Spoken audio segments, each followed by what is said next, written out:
एक बार की बात है। घने जंगल के बीच एक छोटी सी कुटिया में फुलवा नाम की लोमड़ी रहती थी।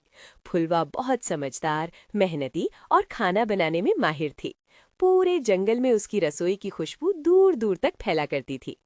एक दिन फुलवा ने सोचा, आज कुछ ऐसा बनाऊं कि जंगल के पक्षी भी उंगलियां चाटते रह जाए। उसने टोकरी उठाई और सब्जियां लेने गांव की तरफ निकल गई। पत्ता गोभी, गाजर, शिमला मिर्च, अदरक और खास मसाले। वापस आकर उसने लकड़ियां इकट्ठी की, एक छोटा सा चूल्हा बनाया और कढ़ाई रखकर तेल गरम किया। जैसे ही उसने सब्जियां डाली, चरर चरर की आवाज के साथ इतनी शानदार खुशबू की कि पूरा जंगल महक गया। फुलवा ने गर्व से कहा, आज बनेगी चाउमीन, जंगल की सबसे खास डिश। उधर जंगल के किनारे एक झाड़ी में नन्ही बिल्ली टिल्लू रहती थी। टिल्लू बहुत भोली थी, लेकिन उसे एक बुरी आदत थी, बिना पूछे खाना उठा लेना।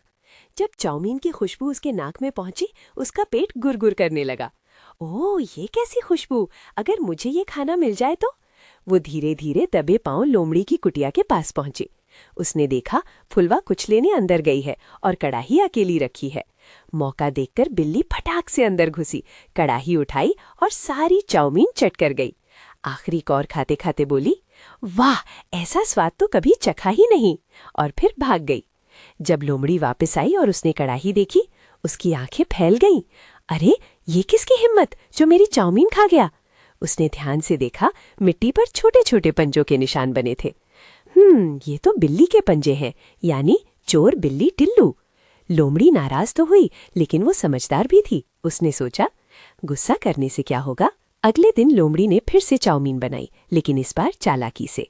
उसने कढ़ाई के नीचे मुलायम पत्तों का ढेर रखा और ऊपर एक जाल बांध दिया, जो हल्का सा छूते ही बंद हो जाए।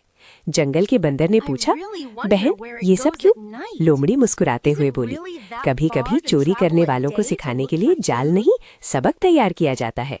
जैसे ही चाउमीन की खुशबू फैली, बिल्ली फिर भागती भागती पहुंची। आज भी चट कर जाऊंगी, उसने सोचा। वो कढ़ाई के पास आई और जैसे ही हाथ बढ़ाया, फटाक!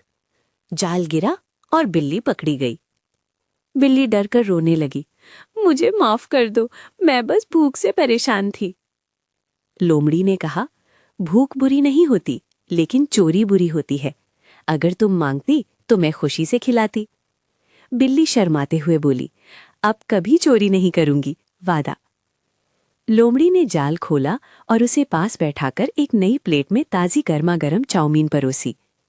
दोनों साथ साथ खाती रहीं और धीरे धीरे अच्छी दोस्त बन गईं।